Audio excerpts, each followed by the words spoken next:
This episode of the 40 Thrive podcast is brought to you by Coconut. A little tube of Coconut can do big things for your love life. It makes everything easier, smoother, more like it was meant to be, and it does it in a totally natural way. Save 10% on your order at coconut.com. Use promo code THRIVE.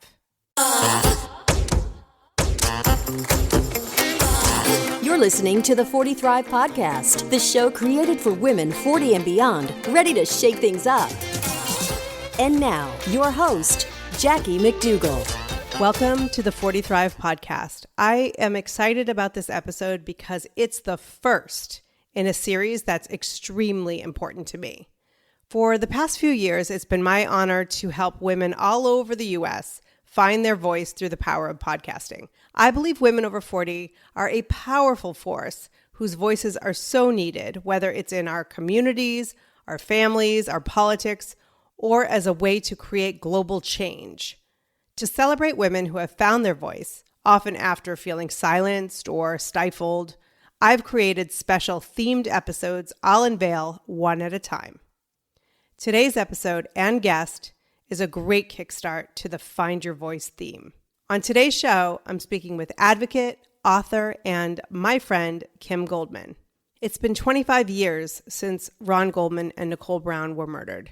Every year on June 12th, networks, 24-hour news channels, and social media outlets quote Kim Goldman in short sound bites meant to captivate listeners and viewers, not share the real story of life after the murders, or even begin to assist with healing or understanding why so many lives have been impacted due to the horrific acts of one person. This year is different. Kim, who some of you may also know as my co-host of a previous podcast I used to do, is taking her story into her own hands, launching a brand new podcast you definitely want to listen to. In Confronting OJ Simpson, Kim sits down with prosecutors, investigators, and witnesses who never got to speak, and jurors who voted not guilty. In this 10-part series, Kim takes you on a journey as she reclaims and reflects on the part of her life that was changed permanently. Kim is an advocate, a speaker, and a multiple New York Times best-selling author. But most of all, I am honored to call her my friend. Here's my conversation with Kim Goldman. Hi. Hi, Jackie. It's been a while. It has been a while. I'm super happy that we were finally able to get this on the calendar between our busy lives. So I started this new theme of some of my episodes, and it's all about women over 40 who have found their voice.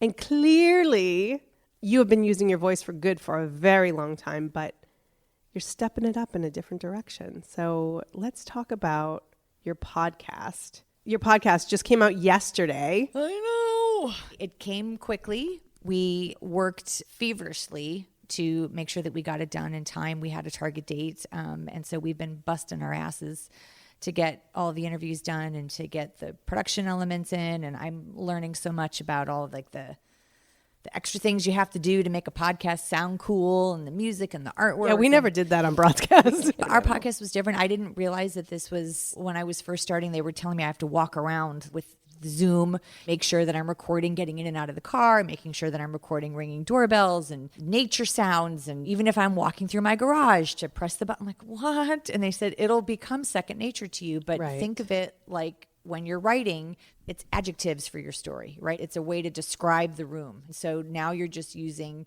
audio to fill in those blanks so people get a sense of where you are. And so when I started listening to how the podcasts were coming together, I'm like, oh, that sounds really cool. So it's been a learning process. I learned how to find a podcast. I know when we were doing podcasts, you had to do a visual for me. I had to revert to that. Which is so funny because I find especially with women over 40, the education of how to find a podcast is just as important as the actual episode. Yeah. So that was fun, but yeah, it's been great. And so it dropped yesterday and on June 12th, which is 25 years after my brother was killed. So yeah.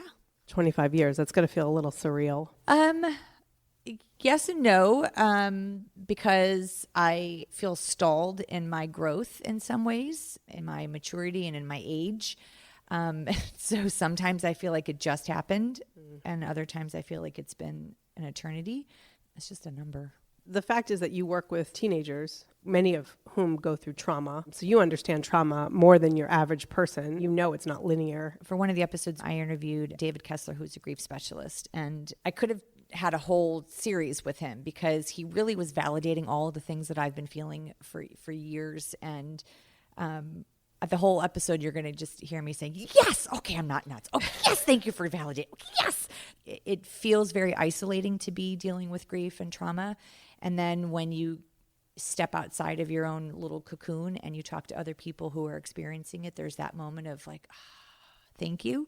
And a lot of head nodding. And so, and head nodding doesn't work well in the podcast world. So, so I had to learn how to, it was validating and, you know, to be able to have my own experience to bring to the podcast, but then also to bring to counseling with the teenagers. As always, my two worlds are colliding and I love that. I think that what you do for a living at the Youth Project, you know that life doesn't always look the way you expected it to look, and I'm not even just talking about everything that you've gone through with your family, but just being a 47-year-old woman. So right. I think that you bring so much to that. But for those listening who don't necessarily follow you on Twitter, which is the most fun you could have on the internet, first of all, they may not know that you have been doing so much work for victims' rights and advocacy and all of these years, just really giving so much of yourself, of your time, of your experience.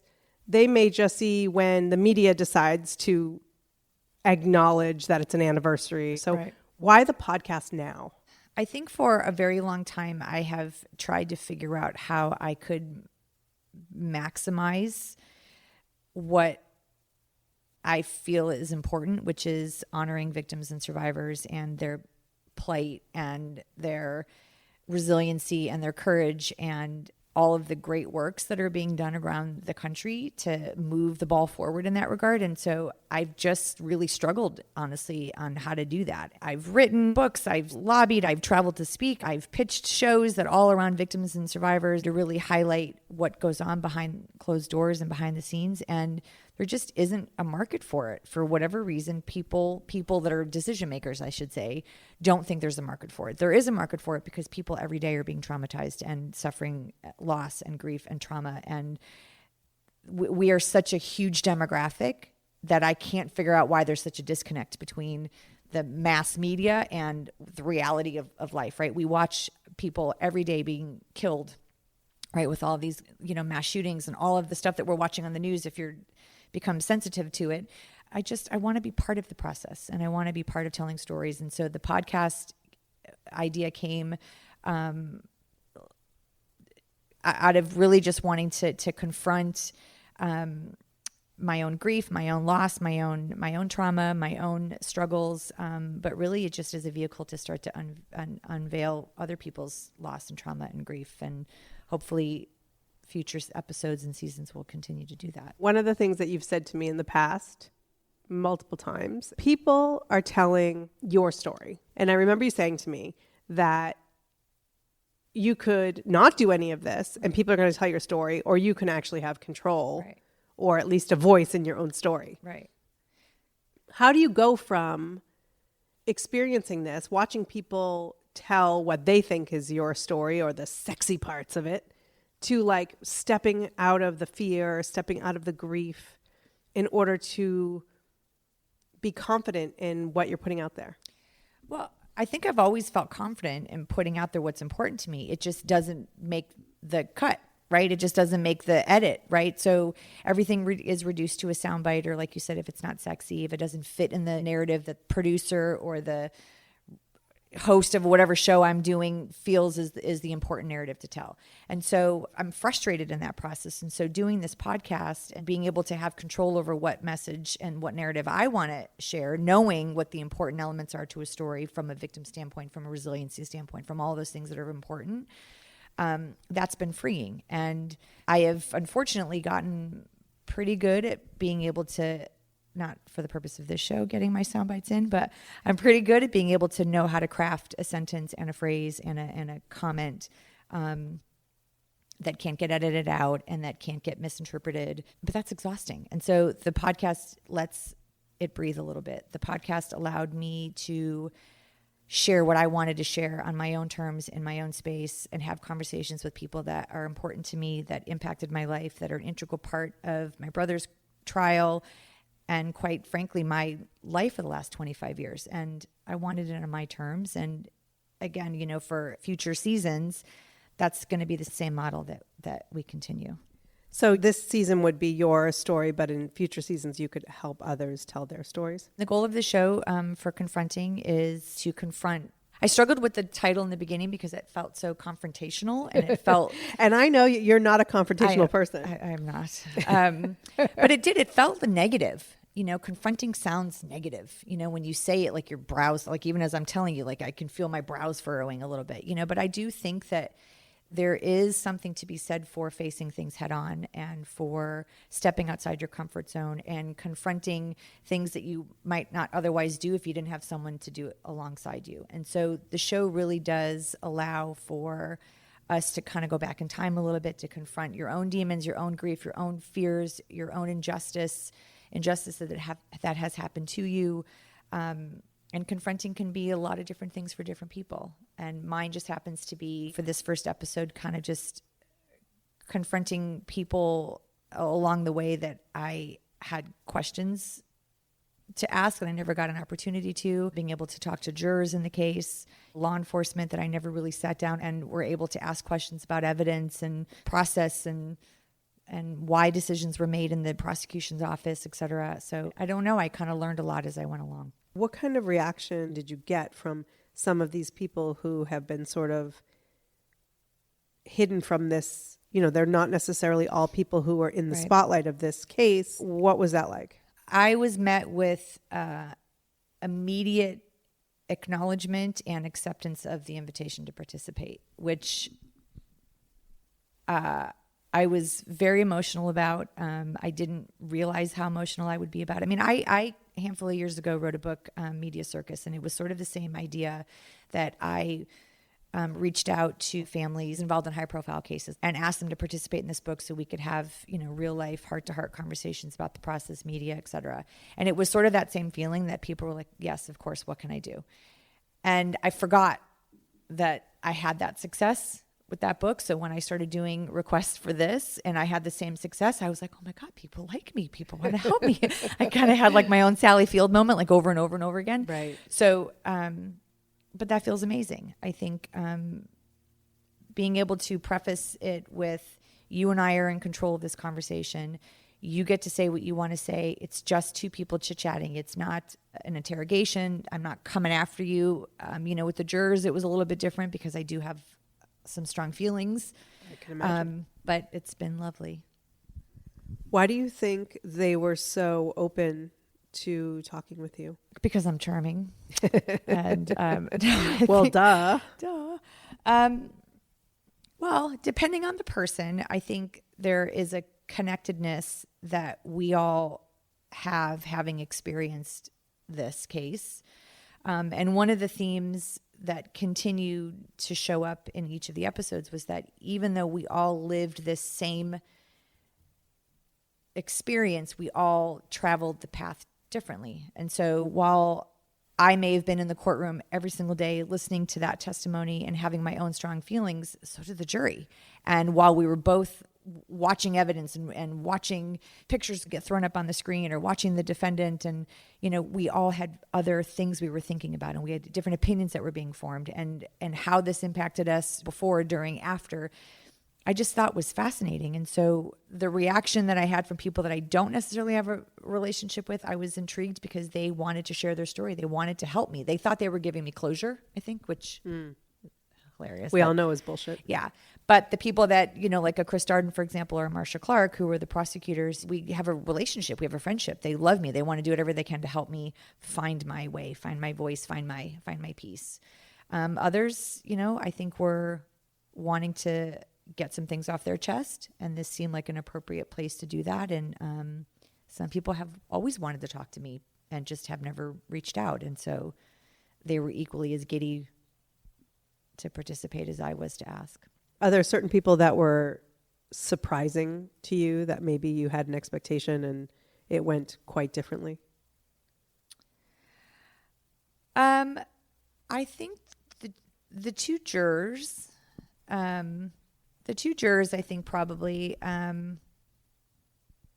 I think those, I'm still, even though I'm done and the interviews are done, I'm still feeling the effects of those conversations, because they are sharing some information that I've never heard before, about what went on during deliberations, about what their feelings were pre-trial, during trial, post-trial. Some of it was validating, some of it really pissed me off. And so I really needed to keep my composure, because I understood that these two gentlemen that agreed to do the show were really kind of coming out of their comfort zone. They were really nervous. One in particular was very emotional. I felt like I was comforting him a lot while I was sitting there really pissed off and seething, which was just an interesting dynamic to watch. Those are one of those moments where you wish you could see that happening. I was a little shocked. We had a witness that never made it to the witness stand, Jill Shively. She saw the killer driving erratically from the scene, and she was never put on the witness stand because she sold her story and was deemed uncredible. I know how empathetic you are, and I know how you have this way of wanting to help people feel better. And so as you're going through this, and some people are maybe processing, I mean, I know just from watching the media, it seems like Chris Darden has struggled for a long time with just all of this. And so did you find that not just with the jurors, that you found yourself comforting some of these people as they told their stories? I did, actually, with the majority of them. And that just could also be that I'm... So it's not confronting, it's comforting. That's the name of it. Let's just change the title. It dawned on me specifically with the prosecutors. I spoke with Marcia Clark and Chris Darden and Bill Hodgman, who are all the three lead prosecutors. Bill Hodgman doesn't really do a lot of media. I was able to acknowledge and appreciate and say thank you. I've done that numerous times with Chris Darden. He just doesn't hear it. He's still wounded, and he carries a lot with him still. And I feel for him, and I want to relieve some of that for him. But that's just part of his story. But there are a lot of moments like that in the show where it's a thank you, it's an appreciation, and it's acknowledgement for what they experienced, just even with the jurors. I mean, I did not thank them at all for what they did, but I certainly acknowledged their sacrifice and what they experienced and what they endured afterwards. And I think that's part of it. I don't have to like what you've done, or I don't have to like what you say, but I can appreciate that you're feeling something too. I don't know that I was preparing myself. I don't know that I thought that was going to happen, but it just is natural. If you're a human being and you have warmth in your heart, that's just normal to try to extend some kindness and gratitude. And there was a lot of that, though, and I think that it was received kindly when I offered it. Right. Well, I think that's why probably many of these people said yes, too, because you have shown the world 25 years. You've been advocating and doing media and writing books and helping save or preserve teen lives in your regular 9 to 5. I think that if you do just a quick search over 30 seconds on Google, you can see all the positive work that you're doing, and that you're not suddenly going to come out and be this sensational. Right. You know, one of the jurors, he was visibly nervous, and I knew coming into it. Did part of you love that he was nervous? Yeah, he should be. I mean, I've never talked to the jurors before. I talked to one, actually, that's a lie I said. I talked to one of the jurors on a show I did a handful of years ago. And I look back at the footage, and I was like sitting on the edge of the seat. Like I didn't even want to like have our tush cheeks touching. Like I wasn't in a good headspace to receive what she was saying. And quite frankly, I thought it was bullshit what she was saying, you know, and I went into this podcast not really wanting to be people's confessional. But sometimes that's what happens. And I learned with myself that that's okay. You know, letting someone speak their piece and letting people get things off their chest, and me saying thank you for sharing doesn't mean I've given them a free pass. And it doesn't mean that, okay, you're good to go now. It just means that we shared stories. And I provided an opportunity for people to get some things off their chest that maybe they'd been holding on to. And so they were able to confront their own fears and to confront me, because I'm sure there were things that they've been holding on to. And I know for the juror, for example, he did comment. He's like, you're being so nice to me. And I chuckled at that. I didn't really know what to say, because I'm thinking, I don't like you, and I don't have to like you. We're not going to be best friends after this. This was a lovely conversation. I challenged both of them, and I was forceful in my challenge of both of them. But I can still be a lovely human being and still appreciate that we have a difference of opinion, and still harbor some angst towards these people that made a decision that horribly affected my life. Like, I'm not going to just be like high five and hug it out and we're good to go. But I can still be a kind person in that process. Right. You spoke to the prosecutors, you spoke to jurors, anybody else that we would be surprised? You will hear that I made inquiries to Judge Ito, to the killer, to attorneys, to family members and friends. And as people subscribe and pay attention to the episodes, and as they hear them, you'll start to hear how those conversations unfold. One of the things that was important for this, the show is called Confronting OJ Simpson. And so obviously there's an inference there. And so I think the listeners will really get to determine for themselves what the outcome is, what the outcome should be. And you'll have to listen to find that out. But the process of even coming up with a list of people that I wanted to talk to, coming up with things important for me to ask, even reaching out to Judge Ito, like that was not an easy thing to do, and was it going to be me that did the reach out? Was it going to be the team of people? And I was like, no, this is my thing. This is part of it. Do I want to be reaching out to some of these people? Heck no. But that's part of the journey for me, the confronting of the fear and the confronting of the why am I not wanting to talk to this person? It's not going to change my life at all if I talk to one of these jurors. Like, do I get anything out of it? I don't know. You'll have to listen and find out. But just even the struggle and the internal struggle with wanting to or not wanting to is actually interesting for me. And that was part of the growth for me. And hopefully the listeners will take something from that too. Absolutely. What has this process, this journey done for you? Has it changed anything? It has reminded me that I am more capable than I give myself credit for. It has reminded me that I'm kind of kick-ass in some areas that I think I forget that I am, that I'm stronger and braver than I remind myself to be every day. I did a really good job and I worked really hard, and I don't think that I give myself time to just pat myself on the back, and I know that sounds kind of funny. You and I know this. We don't really acknowledge when someone pays us a compliment. We're like, oh, we just poo-poo it. And I'm really getting much better at saying thank you, because I did do a really good job. And this was hard. And this was not easy. It was very emotional. It unpacked a lot of stuff that I had tucked away for a long time.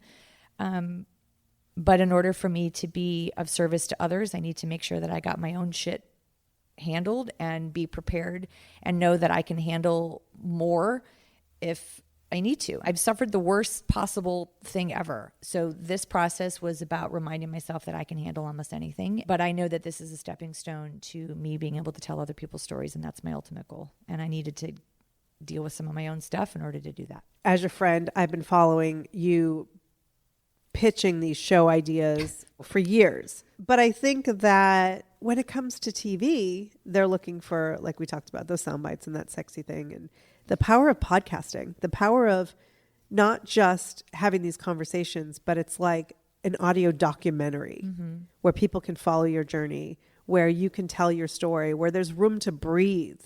It's not a 3-minute segment. Right. It's not responding to Oprah on national TV. You are able to bring Kim into this whole journey, which I think is amazing. I've seen you. We've been at a park and someone's like, hey, I know you, or somebody comes up and tells their story. You always make time for people. The reason that those people in Media Circus said yes to sharing their stories is because you've been guiding families who were thrust into the public eye due to a tragedy. You've been coaching them for free. You've been seriously, you've been getting on the phone with people who are like, what is happening? I don't even know how to deal with this. Like people don't understand that you've been coming from a place of service in your life, your entire life, probably even before this all happened. The more you share it, the more you promote it, you are helping people. This is not just, hey, this was a big case. We all know of it. We all know where we were, all that bullshit that like people are constantly tweeting you because they feel it's important for you to know where they were when they heard. Like it's ridiculous. You know, I appreciate what you're saying. I think when you and I've talked about this, like sometimes I'm so tired of telling my story. I'm just so sick of it being about me. But I understand that it's not the me part. It's the bigger picture. It's the victimization. It's the survivorship. It's the healing. It's the growth. It's the resiliency. It's all of those things. It's the fight.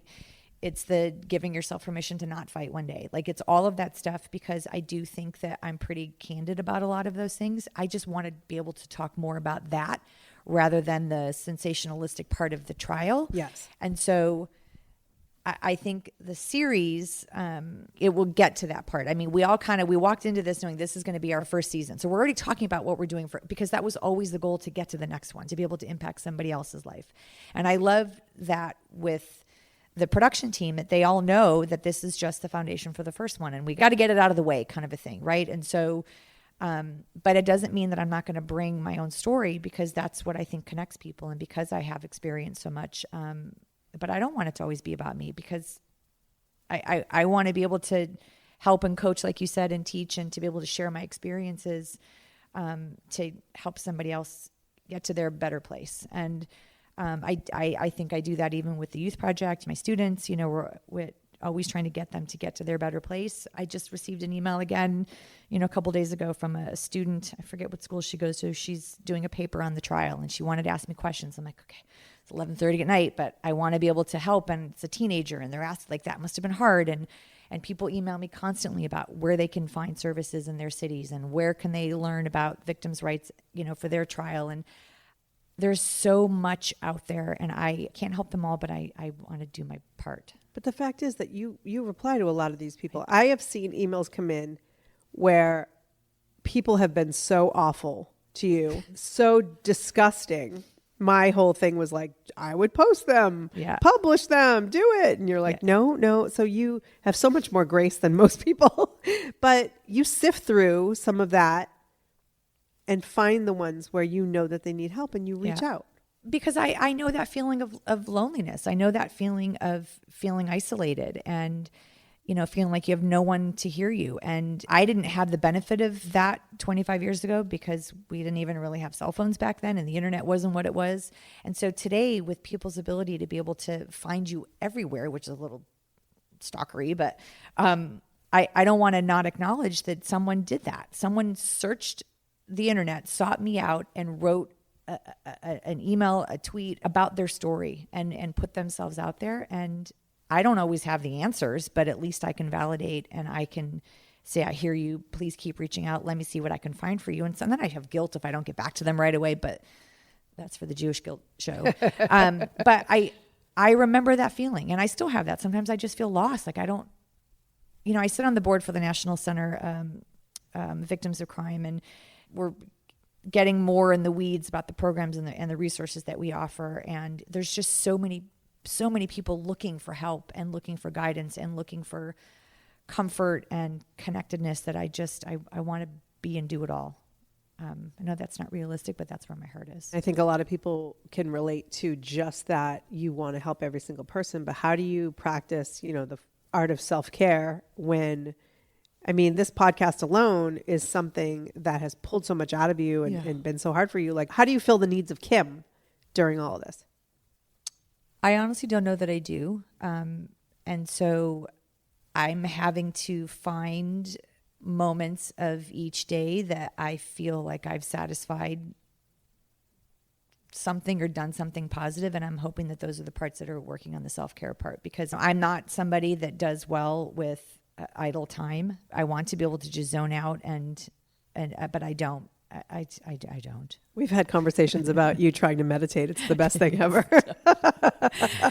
You get like angry. I do. I struggle with that. And maybe that's, I have to stop trying to force myself to do something that I'm not good at. Maybe that will come later. I don't know. I think I do better when I'm busy. I struggle with sometimes being able to pay my bills and make sure that I have food in the house, and my cats are gnawing at my legs because I haven't bought cat food for them. Those kinds of things fall by the wayside, literally. But I think overall, the self-care comes with just knowing that I'm doing good work and that I'm being a good role model for my kid and for my staff and hopefully for victims and survivors. Self-care can come later. Can it though? So let me ask you this, as far as your life, your story, your journey, has any of how you perceive it or how you confront it changed since you kind of moved into your 40s? Yeah, I remember you gave me a great opportunity years ago to write for Huffington Post. You encouraged me or introduced me to someone to do that. And I remember one of my very first posts was when I turned 40. And I don't remember what it was, but it was about my butt. And I remember like my badonkadonk. And I remember writing about the fact that when I was younger, I used to tie shirts around my ass to cover it up. Because I was so self-conscious. And I remember kind of turning 40 and being like, screw this, and taking the shirt off and just owning my ass. And it was kind of a metaphor for, just feeling comfortable and confident with who I am and what I say, and not having, not needing to apologize. I'm very aware of the statements I make. I don't usually ever have to take them back or say that's not what I meant to say, because I'm pretty thoughtful and I'm pretty clear-minded about what's important to me and the message I want to deliver. And I feel good about that. I don't remember feeling that way earlier in my life. I have a sense of freedom, I think, in my 40s because I'm a good egg and I know that. And I know I'm smart and I trust myself more than I ever have. And you say what you mean and you mean what you say. I do. What does it mean to you to 40 thrive? I think being able to acknowledge where I need help, where I struggle, where I'm successful, where I'm vulnerable, where I'm strong, and not being apologetic about those things, and having some humility and some humor. I find myself laughing more and more about the fact that I can't remember if I've peed. I pocket Tums, just like body aches, I'm just embracing all of it because why not? This is kind of fun, and I'm finding that there are a lot of other people in our age demographic that are taking ownership of this, and it's kind of exhilarating to be with like-minded women that, and I know we can say this, that we're kind of like in this fuck it mentality. Like, this is who I am, and I love it. I've never been someone that lives my life with regrets. I've never been like, oh, I wish I would have done. I did based on the information that I had at the time. And so great or poor decision making was only because of what I knew at the time. And so I think that had I gone back and tried to do the what ifs and all that crap, that I wouldn't be here. And so I get the benefit now of learning all these things and being able to learn from my own experiences and be excited about the new ones I get to learn, and talk to others about it. And what I love about the Youth Project is I get to take some of my own stuff that I learned and pass it down and give them a little bit of encouragement and insight, but they still got to go through it. They got to go through it. Yeah. And, Well, Kim Goldman, thank you. Thank you. I think that this is a really huge step for you because you have been wanting to tell other people's stories and you're smart enough to know how to bring them in. Yeah. And then they stay. Yeah, I appreciate that. I think for listeners, I hope their heartstrings are tugged on. I hope they find the humor. Everything you do has some sort of humor. I've been listening, obviously, and there is a lot of laughing that goes on. And I think that that's a forgotten element to grief and loss and tragedy. You can still laugh while you're processing and dealing. So I would encourage people to bring Kleenex because it's very emotional, but to just be open. It's exciting and it's really good. Subscribe to Confronting OJ Simpson on your favorite podcast app and connect on social media at Confronting Pod and Kim E. Goldman.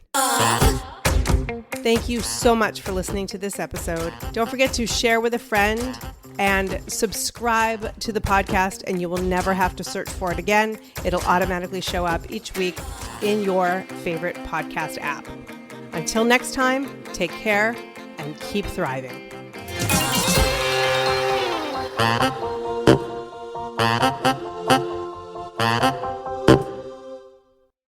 Spring has sprung, and with the change of seasons, sometimes comes an increase in vitality. If you're feeling in the mood for a little more personal time, may I suggest Coconut.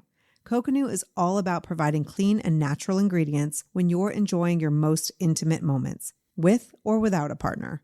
Naturally safe products developed by people who are obsessed with quality. Get 15% off with promo code GROWNASS at grownasswoman.guide/coconut. That's 15% off with promo code GROWNASS at grownasswoman.guide/coconut.